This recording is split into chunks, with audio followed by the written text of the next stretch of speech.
नमस्कार, मी सुरेश शिंदे. आपण पाहतात तळेगाव टाइम्स न्यूज. काल 4 जुलै 2026 रोजी तळेगाव दाभाडे मुख्य बाजारपेठेत गोकुळ कनेक्शन समोर एक रस्ता अचानक फुटतो आणि त्यातून पाणी बाहेर येतं आणि ही कुठेतरी एक वेगळी घटना आहे असे अनेक नागरिकांना वाटत असताना सोशल मीडियावर देखील अनेक ठिकाणी ह्या घटना उघडकीस येत आहेत की काहीतरी दुर्घटना झाली. परंतु याची जी घटना झाली त्याच्या संदर्भात तळेगाव दाभाडे नगर परिषदेचे मुख्याधिकारी गिरीश दापकेकर यांनी नुकतंच यासंबंधी एक वक्तव्य केलेलं आहे. ते म्हणजे काल सायंकाळची जी घटना आहे ती कोणत्याही निकृष्ट कामाची किंवा अनपेक्षित दुर्घटनेची नसून तांत्रिक चाचणी दरम्यान घडलेली घटना आहे.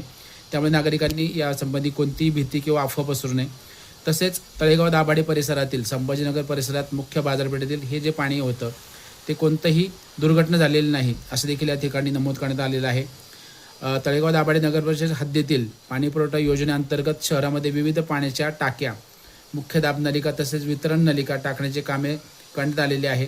त्याच योजनेअंतर्गत संभाजीनगर येथील नव्याने बांधण्यात आलेल्या पाण्याच्या टाकीच्या आउटलेट लाईनची नियोजित तांत्रिक चाचणी शनिवार दिनांक 4 जुलै 2026 रोजी घेण्यात येत होती आणि याच चाचणी दरम्यान पाणीपुरवठा विभागाचे अधिकारी, तांत्रिक कर्मचारी, संबंधित कंत्राटदार तसेच लोकप्रतिनिधीसुद्धा त्या ठिकाणी उपस्थित होते. त्यावेळेस सदर मुख्य पिण्याच्या पाण्याची पाईपलाईन ही साधारण 1.5 वर्षापूर्वी टाकण्यात आलेली होती. हा जो रस्ता आहे तो शहरातील मुख्य बाजारपेठेत असल्याने तसेच वर्दळीचा असल्याने नागरिकांची गैरसोय टाळण्यासाठी त्या ठिकाणी अंतिम चाचणीपूर्वी रस्त्याचे डांबरीकरण करण्यात आलेले होते. नियोजित चाचणी सुरू करण्यापूर्वी एक खबरदारीचा उपाय म्हणून संबंधित मार्गावरील वाहतूक देखील त्यावेळेस बंद करण्यात आली होती. त्यावेळेस टाकीतून पाणी सोडल्यानंतर पाण्याचा दाब अधिक असल्याने जमिनीखालून ते पाणी वरती आले आणि हीच बाब ज्यावेळेस त्यांना कळली त्यावेळेस त्यांनी तांत्रिक पथकाने लगेच तात्काळ तो मुख्य वाल्व बंद करून पाण्याचा प्रवाह देखील थांबवला होता.